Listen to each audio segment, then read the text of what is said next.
যে ফেসিস্ট খুনি শেখ হাসিনার যে সংবিধান রয়েছে সেই সংবিধানের রাষ্ট্রপতি উনি কিছুক্ষণ আগে বিবৃতি দিয়েছেন যে ফেসিস্ট খুনি শেখ হাসিনা যে দেশ থেকে পালিয়েছে তার কাছে কোনো পদত্যাগপত্র জমা দেয়নি।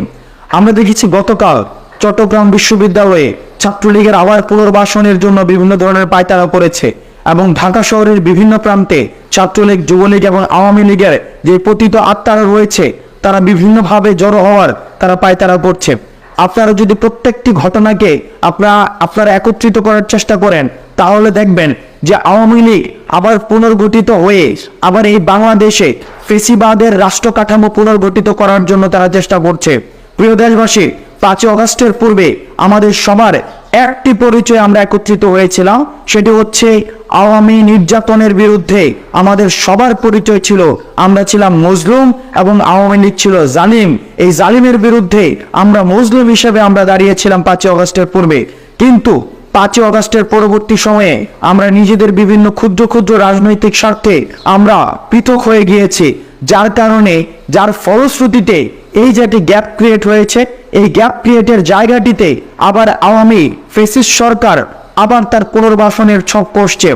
আমাদের দেশবাসীর প্রতি আহ্বান জানাবো এবং যে যে রাজনৈতিক দলগুলো রয়েছে, বিশেষ করে বিএনপি, জামাত, ছাত্রদল এবং ছাত্র শিবির, যারা গত 16 বছর ধরে বিভিন্ন আওয়ামী ফ্যাসিস্ট সরকারের রাজনৈতিক নিগ্রহের শিকার হয়েছেন, আমরা আপনাদের কাছে আহ্বান জানাবো নিজ নিজ দলীয় স্বার্থের ঊর্ধ্বে উঠে আমরা 5 আগস্টের পূর্বে যেভাবে মজলুম হিসেবে আমরা জনতার কাতারে এসে দাঁড়িয়েছিলাম এবং ফ্যাসিস্ট খুনি শেখ হাসিনার বিরুদ্ধে আমাদের অবস্থান জারি করেছিলাম এবং নিজেদেরকে এই জালিমের বিরুদ্ধে আমরা মজলুমের কাতারে এনে দাঁড়িয়েছিলাম, এই আওয়ামী লীগকে স্থায়ীভাবে বাংলাদেশ থেকে নিষিদ্ধ করার জন্য এবং আওয়ামী লীগের কে স্থায়ীভাবে সমূলে উৎপাটনের জন্য শেষ পর্যন্ত আমাদেরকে একত্র থাকতে হবে। আমরা যদি নিজেদের দলীয় স্বার্থে এবং রাজনৈতিক স্বার্থে আমরা যদি পৃথক হয়ে যাই, সেই সুযোগটি হচ্ছে আওয়ামী লীগের পতিত আত্মারা নেবে।